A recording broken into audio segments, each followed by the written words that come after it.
Good evening, I'm Andrew Chang. Tonight, the desperate search for survivors and for answers. She's going to be very, very sadly missed. Off the coast of Greece, another Canadian tragedy.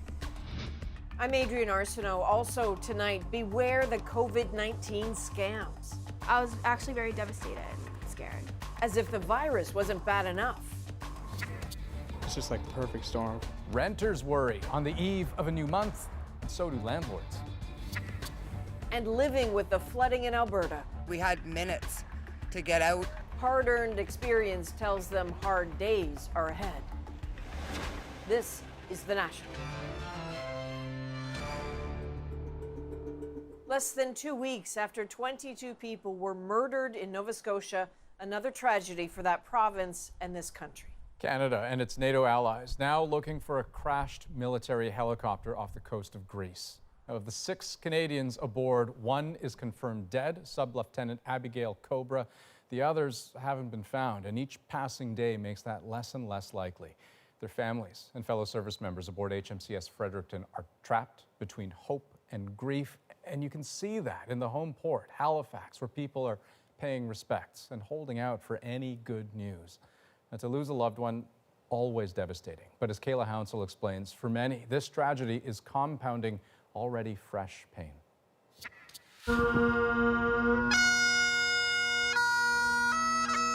It was 1 week ago, Sub-Lieutenant Abigail Cobra, deployed on HMCS Fredericton, offered this tribute to the victims of Nova Scotia's mass shooting.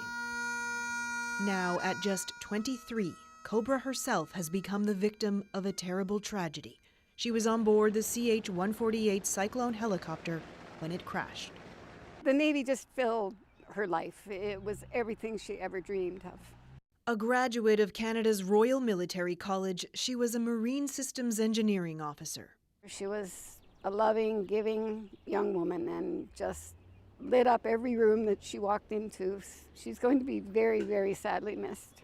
Cobra's body has been recovered. 5 others are still missing. Naval Warfare Officer Sub-Lieutenant Matthew Pike from Nova Scotia and 4 members of the aircrew. Pilots Captain Brendan MacDonald, also from Nova Scotia, and Captain Kevin Hagen from Nanaimo, British Columbia, Captain Maxime Mirand-Morin from Trois-Rivières, Quebec, and Master Corporal Matthew Cousins from Guelph, Ontario, all based in Halifax. All of them are heroes. Each of them will leave a void that cannot be filled. She is just like the most lovable person you would ever meet. Pastor Jason Cole considered Abigail Cobra a personal friend. He's also now guiding her church community through grief at a time when there is just so much grief in the province she called home. This is not the way that God intended. God made a perfect world. Humanity botched it, and he offers us salvation through his son. Abigail believed that. I believe that. When she posted this video, Cobra, who moved to Nova Scotia as a teenager, wrote, "You can travel the world and still never meet anyone like an East Coaster. Glad to have been taken in by them, for I'd have it no other way." She is remembered as bold, brave, and a proud Canadian. Kayla Hounsell, CBC News, Halifax. Now, Brenda Shuchek had more to share about her beloved granddaughter today. Here's how she described Abigail Cobra to CBC News. She was a very principled young woman, and if called to duty, she would take the call. She was just a bundle of energy. She had long, luxurious red hair, and she just was a tempest in a teapot. She loved the sea, she loved the Navy, she just loved everything about it. It's tragic, and everybody that I know, will say that a child should never be taken before an elder. Like, it's backwards, and it's so hurtful, and we're all in so much pain. She was a ray of light. Everything that she did, she was so passionate about. And whether she played her pipes or walked in a room, she was just a presence. She touched lives everywhere.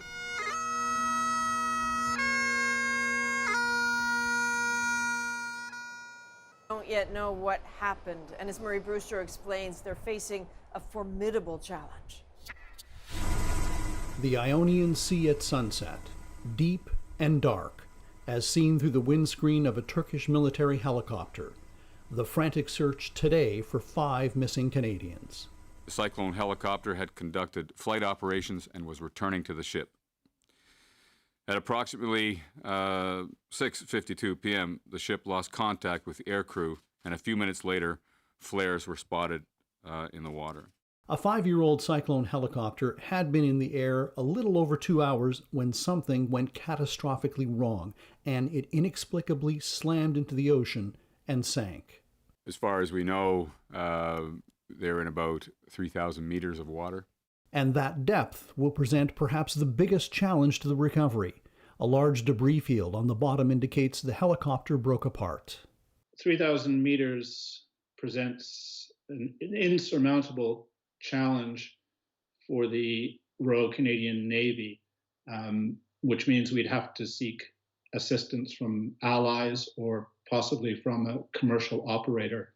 Defense Minister Harjit Sajjan told CBC News tonight all options, including the use of Allied diving vehicles, are being considered.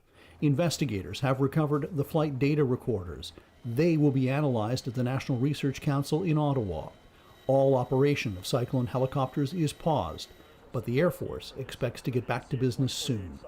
I do not have any safety concerns at the moment. The Cyclone helicopters were only recently brought into service, replacements for the Air Force's 5-decade-old Sea Kings.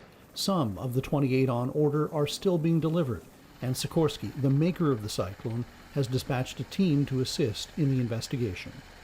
Marie Brewster, CBC News, Ottawa. So this model of Sikorsky helicopter has had other accidents. Those include the 2009 disaster off of Newfoundland that killed 17 people and a 2017 crash in Ireland that killed all 4 on board. Now to the latest developments in northern Alberta, where communities are ravaged by flooding. The ice jam on the Athabasca River has been melting due to warmer weather. It's now half of what it was, but the damage is done for the more than 13,000 people who were forced to flee their homes starting 5 days ago, most of them from Fort McMurray. And remember, just 4 years ago, wildfires wreaked havoc on this part of the country. Rafi Boudjikanian shows us that, once again, the people here are exiles from disaster. We got some food, we got some water. Pickup time at the donation center. Just the bare necessities, luxuries now for those who fled home fast. The police were knocking on our door. They said we had minutes to get out. That was Sunday. Sherry Horlock and her family left with almost nothing. Now they've been able to stock up thanks to the efforts of this volunteer center.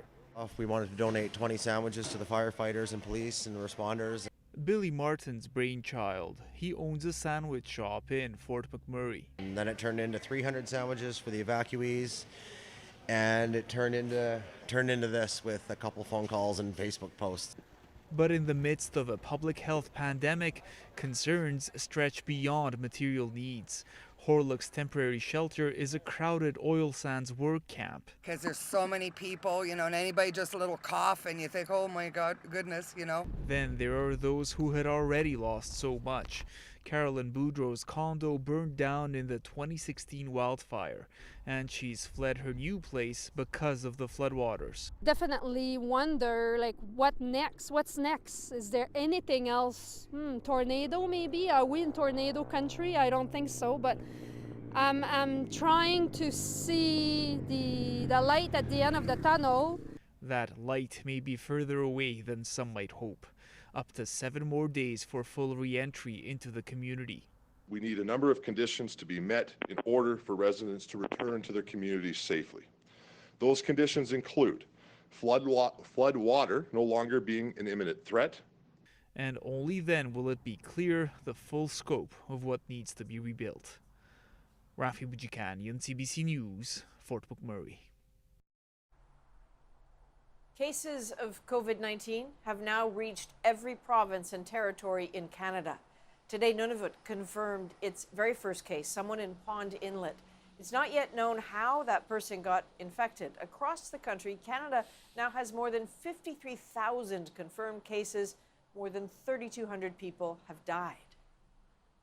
So that number of lives lost is known, but what lies behind it, who the victims are, how they lived, how else they might be linked, is not. Those details aren't released in statistics. So CBC News has made it a mission to gather that information. We're calling the project Lives Remembered. Renee Filipponi with some of what we're learning. These are some of the people lost in just the first weeks of the pandemic. The first 1,000, part of a database compiled by CBC News. Helen Doige Hall was 102, one of the oldest to die. Have them here. I could show you some of them. They are huge. Her daughter says she spent years documenting family history. Throughout her long life, she maintained an exceptionally positive disposition. She recently had a pacemaker put in, and the nurse that had been looking after her said, "Oh, Helen, I'm not going to see you tomorrow. It's my day off. I hope everything goes well." And Mom said, "Oh, don't worry, it will." At the other end of the spectrum, Nicole Hoffman. In her 20s, she's Canada's youngest known victim of COVID-19. Her fiancé has started a fundraiser to honor her love of animals. Our data found the gender split was fairly even, that 8 out of 10 deaths were people over the age of 70.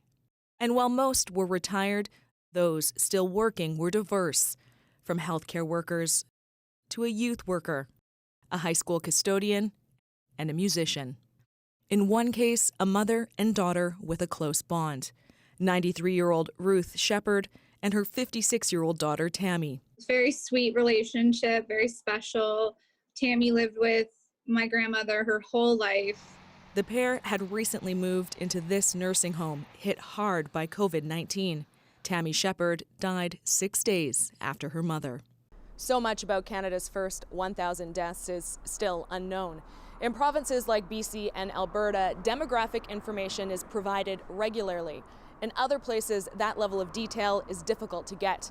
All the while, the death toll in Canada rises daily, past 3,000 now. Renee Filipponi, CBC News, Vancouver. So as we said, those stories are important to tell. They help us see past that enormous statistic, that death toll, into the true human loss. If you want to share the story of someone you lost to this virus, reach out to us at covid@cbc.ca. Well, Alberta has joined other provinces in unveiling its plan to relax public health restrictions. What we need to do is manage the risk, and that's what our relaunch strategy is based on. Premier Jason Kenney says the multi-stage plan will begin Monday with the resumption of some surgeries and reopenings for some healthcare providers like dentists and physiotherapists. It'll be mid-May, though, before non-essentials like shops, bars, and restaurants can open their doors. We cannot wait this out. We must adapt and adjust our lives living with COVID-19. Newfoundland and Labrador introduced its own plan today, following New Brunswick's lead to immediately allow people to expand their social bubbles to include one other household. May 11th was also set as a target date where, if certain conditions are met, some low-risk businesses could reopen and certain medical procedures would resume. Now, of all the provinces and territories, Quebec has been hardest hit by COVID-19, but it also has the most ambitious target for relaxing restrictions, starting Monday in most of the province and just a week later in Montreal. Alison Northcott shows us why that's causing anxiety, especially in outbreak hotspots. As Quebec moves to slowly start reopening in the coming weeks, officials in the borough of Montreal North are working to contain an outbreak, and some want more time. If we want to flatten the COVID-19 propagation curve, we should wait for Montreal. Should wait especially for Montreal North. The Quebec government says it's watching things closely here and in several Montreal hospitals hit by outbreaks. At this one, the virus is complicating things in the emergency room, and some worry the reopening could push it to the limit. If we see another surge of COVID while we're still in the first surge, then it's not going to be nice. It's going to be really a problem, I think. The Premier acknowledges the battle in Montreal isn't over and says his plan to reopen schools, daycares, and some businesses over the next month can change if conditions demand it. It's time to be more disciplined than ever. If we stop our efforts and the situation doesn't improve in Montreal, I won't hesitate to push back the reopening. He says the outbreak in most of Quebec is under control, but still expects more cases and more deaths in the coming days. We're on the front line. We hear what's going on. This ER doctor says hospitals should be able to handle a new wave if restrictions are eased carefully. We're agreeing with going to the next step as long as it's contained and it's well controlled. But the nurses union says its members are already stretched and worried about what might come next. They feel extremely stressed by knowing that, because of course the risk of contamination is going to increase drastically. The province says it will ramp up testing in Montreal North in the coming days and across Quebec in the coming weeks. Alison Northcott, CBC News, Montreal. For millions of Canadians, rent is due tomorrow. But with businesses shuttered and so many people out of work, some won't be able to pay. As Briar Stewart explains, others are choosing not to. Every night in Metro Vancouver, people cheer for healthcare workers. On these balconies, everyone is a renter, including at this building where Ryan and Kathleen live. The couple didn't want their last names used. We both lost our jobs basically early on in March. Got lots of debt from the winter, credit cards and stuff, so it's just like the perfect storm for... Kathleen is receiving the federal government's emergency benefit, and Ryan is on EI. They didn't pay rent last month and won't in May either. We kept what would have been rent and spent it on food and basic stuff. Across Canada, about a third of households rent. BC launched a $500 rent subsidy. More than 50,000 people applied, but many are finding out they're ineligible because their income was too high last year. The next couple of months are going to be very critical. David Hutniak is with a group representing landlords in the province. He says the federal government should have launched a rental supplement program as well, because if tenants don't pay, landlords who rely on the monthly income to pay their own mortgages could be in financial trouble. Renters are suffering and unhappy, and so is our sector, because there's moratoriums on evictions and rents are not being paid. Hutniak's organization conducted a survey and found 10% of BC landlords were not paid any rent in April, and there are fears the number could be higher in May. There's a campaign underway urging tenants to organize and join a rent strike. That means both in keeping their rent today and in pushing back and resisting any attempts to evict tenants that have made that decision down the line. Ryan and Kathleen say it doesn't make sense to pay part of the rent because it won't protect them from being evicted once bans are lifted. So they're meeting with neighbors who are in a similar situation and hope when this is over, they won't all be forced to find a new place to live. Briar Stewart, CBC News, New Westminster, BC. Now, the anxiety, even desperation of Canadians in a cash crunch is just what scammers look for and prey on. And these days, they're at it big time. We've got a couple of stories tonight to give you a sense of what to watch for, starting with Makta Gabraselassi's look at loan offers to avoid. Like other businesses, the COVID pandemic has taken a big bite out of this couple's doggy daycare. We're getting about 3 or 4 dogs a day. That's a 75% cut in revenue. After researching loans online, he got an unsolicited offer from First Capital Canada for a $20,000 loan. Looked legitimate, but there was a catch. I had to put up a bunch of money in order to get a loan. It didn't make a lot of sense to me.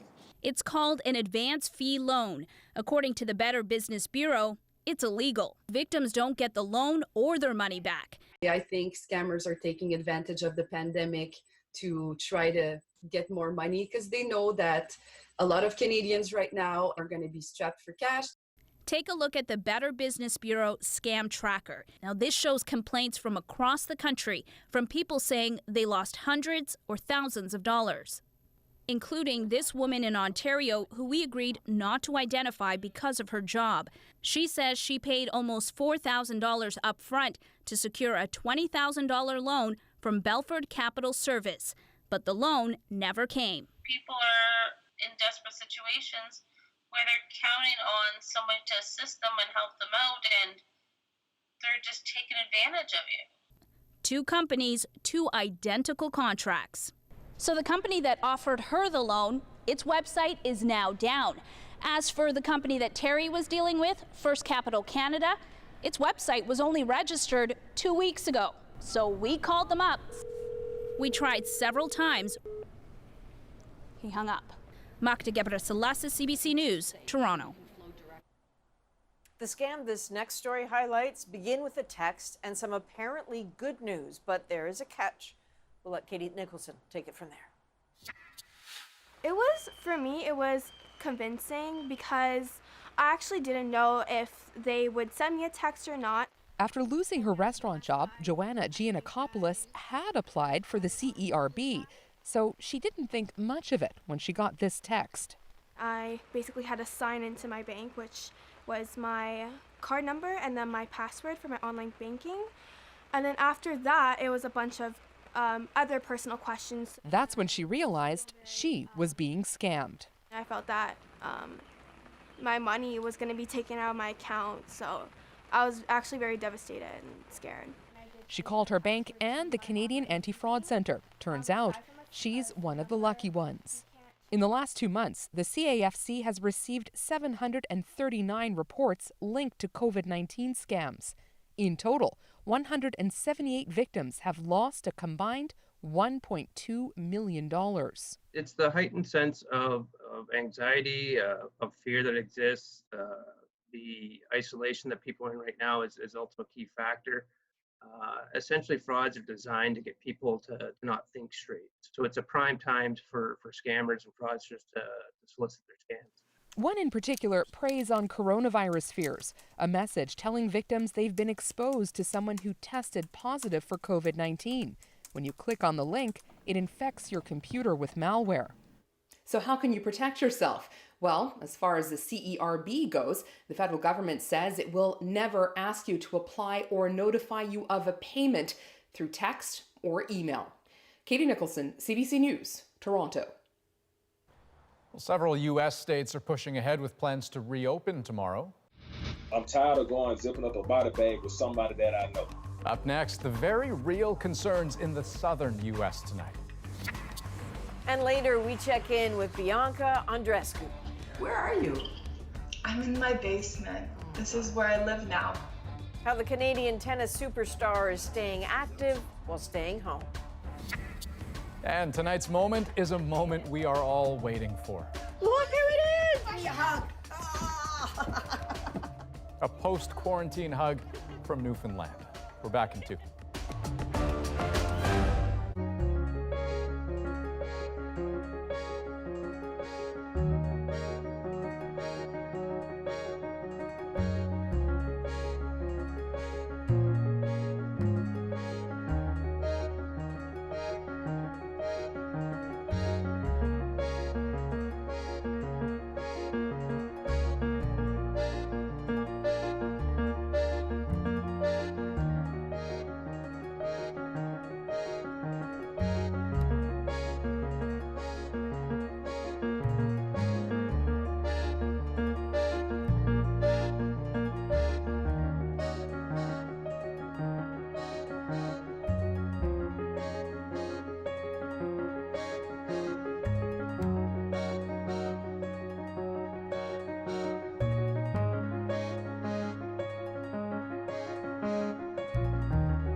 Welcome back. Here are some of the international stories we're watching tonight. The British Prime Minister says there is reason for hope in the fight against COVID-19.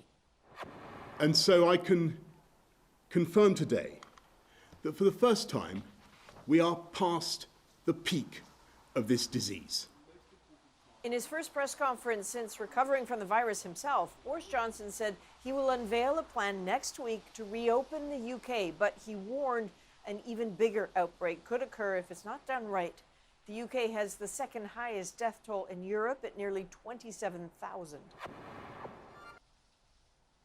By tomorrow, dozens of U.S. states will have at least partially reopened, and many more will do so in the coming days. But many experts warn this is too much, too soon, prompting fears of another wave of infections.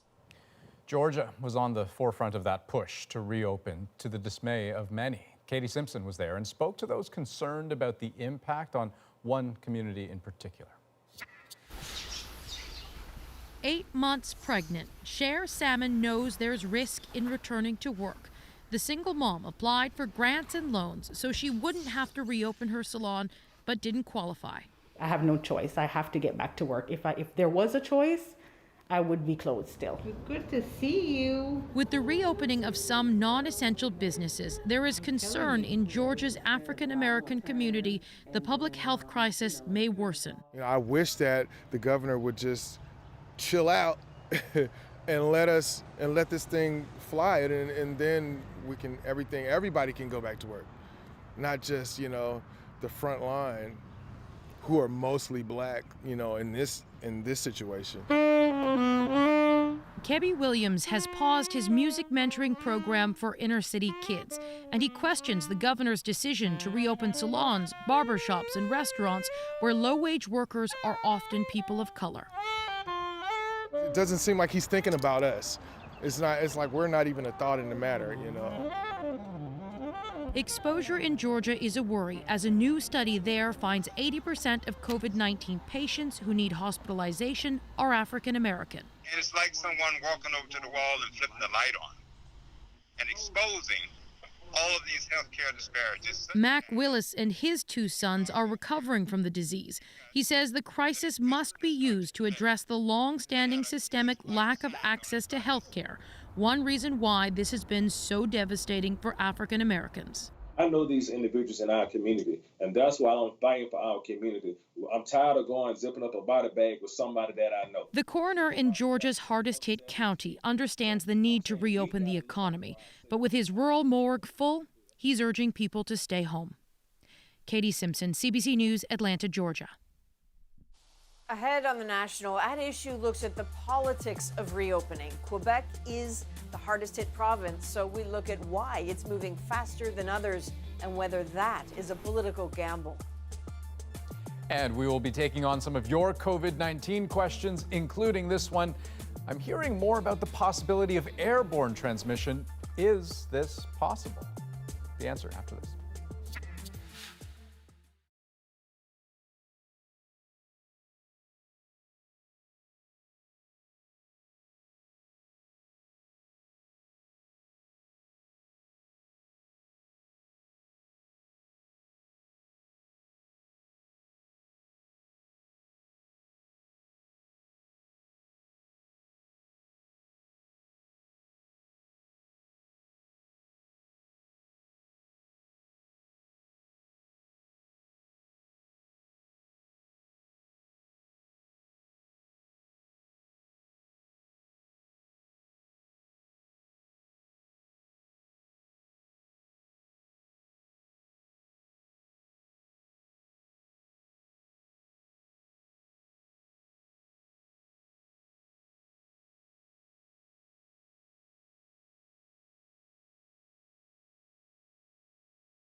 Welcome back. It is time to answer your COVID-19 questions. And joining me tonight, infectious diseases specialist, Dr. Lenora Saxinger. Hello to you, and let's get started. This first question that we've been getting since the very start of all of this. I'm hearing more about the possibility of airborne transmission. Is this possible? And if we don't know, shouldn't we assume the worst? Yes, this is a very contentious issue, and I think there's been a lot of more lab-based studies now suggesting this possibility, and it is a possibility. I think it's reassuring, though, that the WHO stance, the CDC stance are supported by the actual observation that this infection seems to spread mostly from one person to 2 to 3 other people in most of the studies, whereas airborne infections, where that's the main mode of transmission, usually spread to a much greater number of people, like 8 to 12, because you can contact them through entering an airspace well after the infected person has left.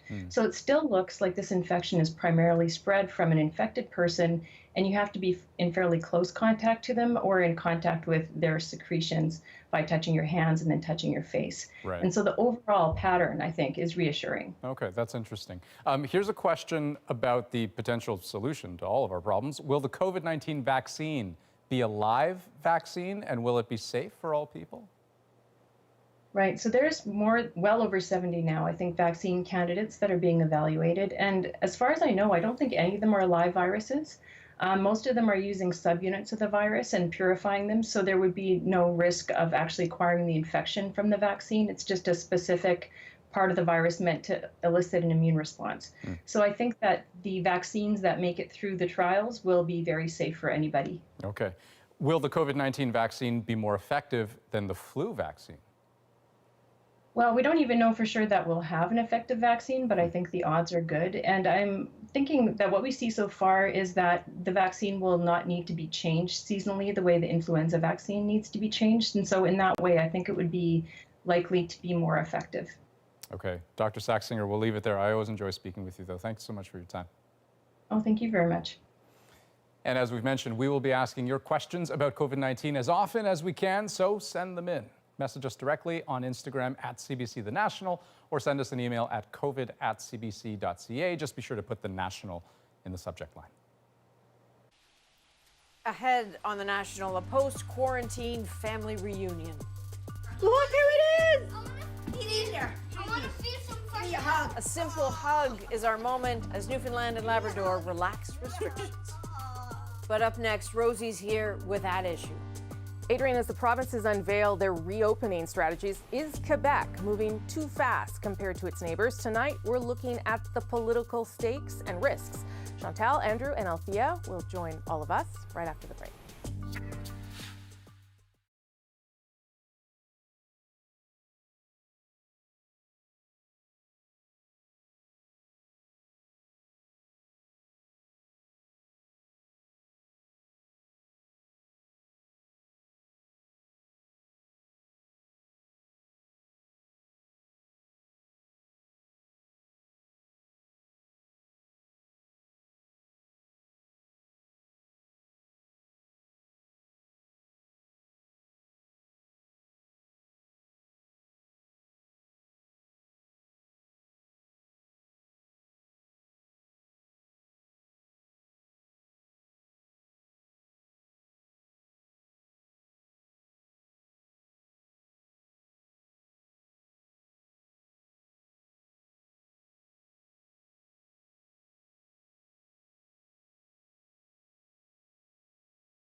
Across the country, provinces are moving forward with their own plans for reopening, but the province with the highest number of new cases, Quebec, has become a bit of an outlier, moving faster on some fronts than others. Premier François Legault addressed some of that criticism today. If we stop our efforts and the situation doesn't improve in Montreal, I won't hesitate to push back the reopening. So how much of a political gamble is this for Quebec? It's Thursday, and I'm here with that issue. Chantal Hébert is in Montreal, Andrew Coyne is in Toronto, and Althea Raj here in Ottawa, all of them working from their homes.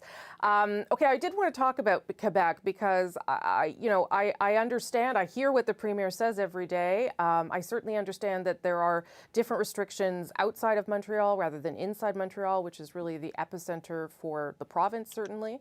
But I'm still not sure whether this is too big a health risk, as his own public health officer says. It's a bit of a gamble, or whether this is really a big political risk for him. So I'll start with you, Chantal, because you are in Montreal. It's both. François Legault has earned top scores for approval over his handling of the crisis, and he still enjoys, I believe, the confidence of the vast majority of Quebecers. But you have to be careful to take him at his word, as in Quebec may be moving fast, but it has not moved yet. Yes. And that has been made really clear. It will always be something of a gamble to decide when you do jump in that water that is reopening. And it is a fact that beyond the numbers, outside Montreal, the pandemic is very much under control. And in Montreal, the hotspots really are centered on old age homes and long-term care homes. But for sure, Premier Legault has a lot of capital, and he's put a hell of a lot of it on the table on this. And the Prime Minister, Andrew, has been asked about it all through the week, and very reluctant, in part because it is Quebec, but maybe it would be with any province, to criticize or say anything about the approach that Quebec has taken. Is there anything he can do or say in this instance if we get 2 weeks down the road and it doesn't look like it's the right time? He's got relatively few levers. Most of this is within provincial jurisdiction, and he wants to preserve, I think, capital with the provinces, with the premiers, to continue the kind of cooperation and collaboration that I think we have been seeing a fair bit of through this crisis, and that's a great asset for the country. It does have implications for neighboring provinces if one province or another has a renewed outbreak, because unless we're going to absolutely continue to keep the border sealed between the provinces, which is not good for the health of the federation or the economy, then you could see people migrating from one province to another and causing problems for the neighboring provinces. Some risk is permissible in this. It was worth it to shut down the economy to prevent an out-of-control outbreak that would have killed tens of thousands. It's not worth it to keep it closed to get the caseload down to zero. We just want to make sure we keep it manageable.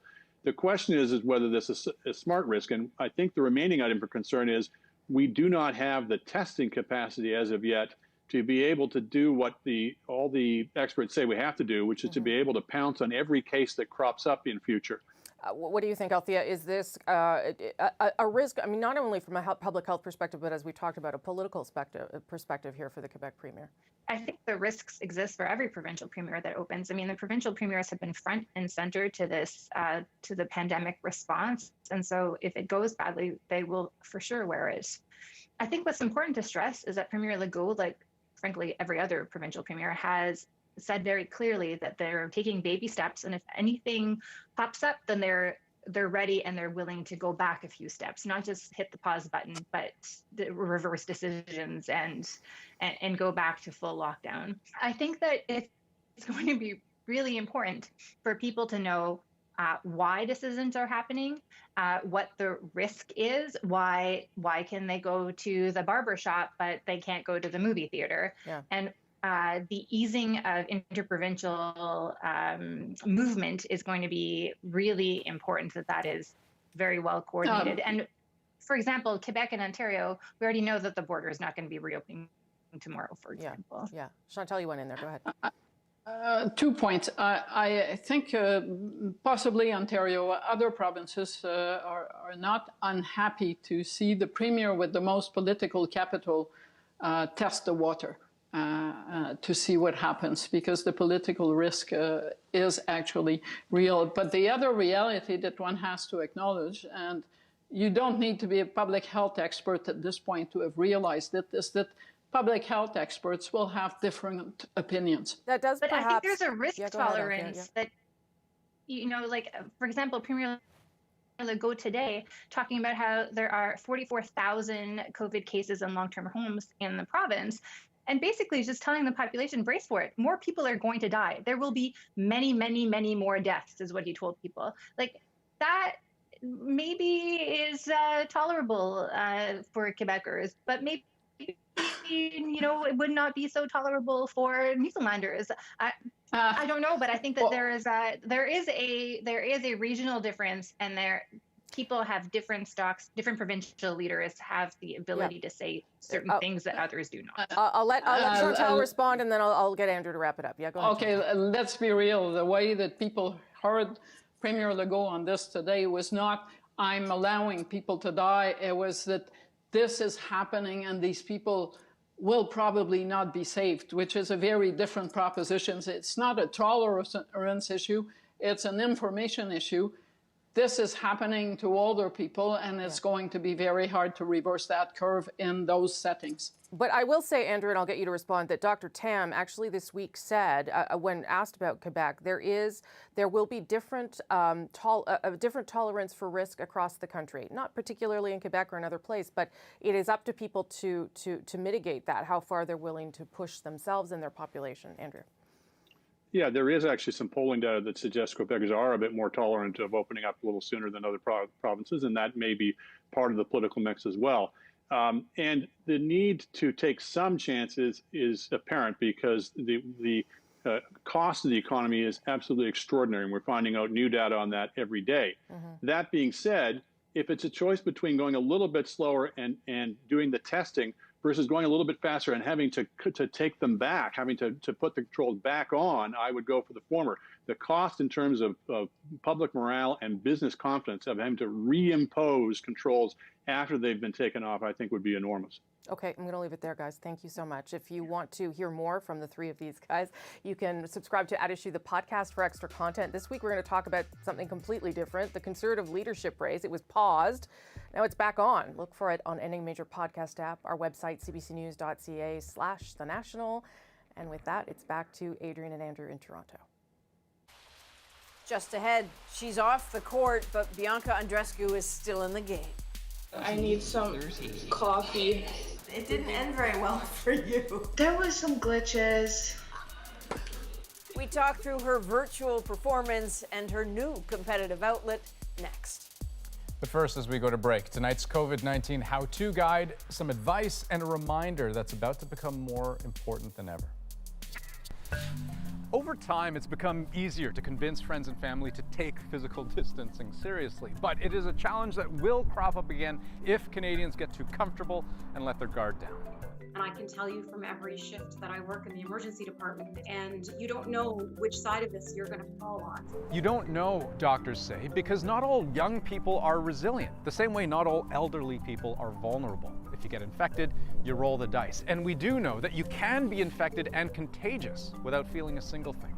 One approach is to sort of appeal to the greater good and say, look, you may not be susceptible, but people who are older, people with chronic diseases, people with weak immune systems are, and you might expose them.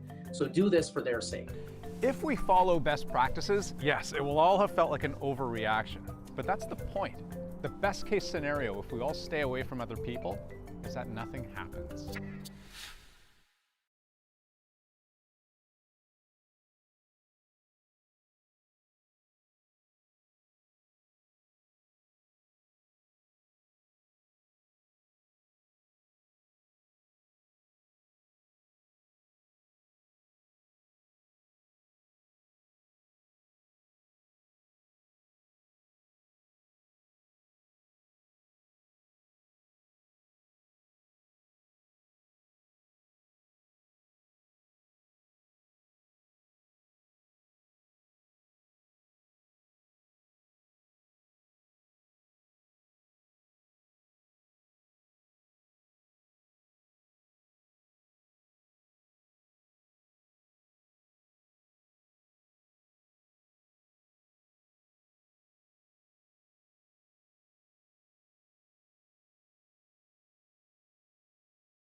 I'm Jamie Poisson, and tomorrow on CBC's daily news podcast Front Burner, a long-time investigation into fashion mogul Peter Nygard and the shocking sexual assault allegations from 46 women, including at least 17 Canadians. Subscribe wherever you get your podcasts.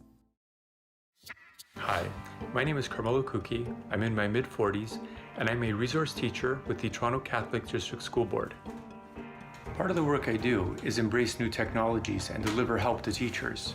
Using this 3D printer, we're producing personal protection equipment for our healthcare workers. My specialty is STEAM, integrating science, technology, engineering, arts, and math. We've produced 50 of these headgears for the Michael Garron Hospital.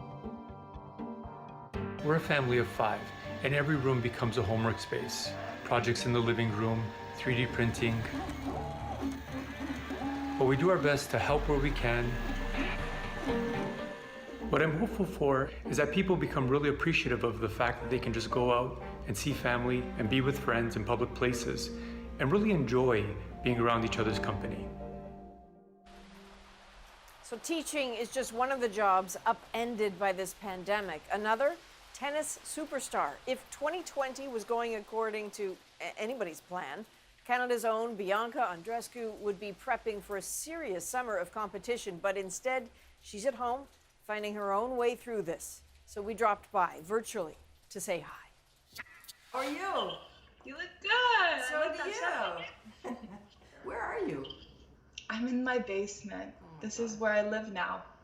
My parents are upstairs. Right about now, Bianca Andreescu of giant Canadian tennis fame should be warming up for the Madrid Open. She's not there, obviously, but the tournament goes on virtually. And in true Bianca form, she's all in, getting suited up in her basement. Haven't done my taxes, I'm too turned up. A little Drake walk-on music, some finger exercises for that game controller. Oh my God, I need some coffee. And some serious commentary along with her moves. Oh, damn it. If only I can hit these aces in real life. It didn't end very well for you. There was some glitches that were happening, but I mean, I guess my connection is just really, really shitty, or I'm just that bad. And practicing the real thing is hard now. I'm not hitting. Everything's canceled. Like, you can't go in a park. You can't use a tennis facility, you know, so... Like, there's no driveway nearby that you could get one of those, you know, balls on a string and... I'd rather just use my mind than do that. The athlete in her never quits, and there's a new game with Dad, chess. It's definitely bringing, like, the competitive aspect out of me. I'm a little afraid for your dad. It's been fun. You should be. I know. Because I'm actually pretty decent. And she's okay. Thankful every day, she says, for what she has and for those on all the front lines. Ultimately, you are protecting all of Canada, so thank you. They are Team Canada, eh? They are Team Canada. So we should say that while Bianca may have lost that online tournament, a familiar face won on the men's side, Andy Murray. He donated half of his winnings to the NHS and to a tennis development charity. Hey, I've always said time spent playing video games is time well spent. We'll be right back with The Moment. Give me a hug. Give me a hug. Tonight, it's something that once upon a time seemed so normal, a hug from Grandma and Grandpa.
Well, this family in Mount Pearl, Newfoundland, experienced a joyful reunion today when the province implemented a rule to allow 2 households to start socializing, aka the double bubble. Now, the children, Finnegan, 5 years old, and Seamus, 3 years old, they got to see their grandparents for the first time since the shutdown, and that's tonight's moment. Guess who's here?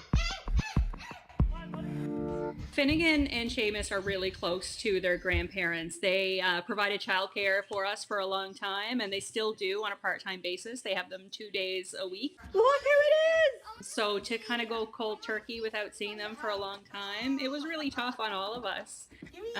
You know, they're best buddies. So we've been having a couple of window visits over the course of the last 7 weeks, but trying to explain that to a 3-year-old and a 5-year-old is really difficult.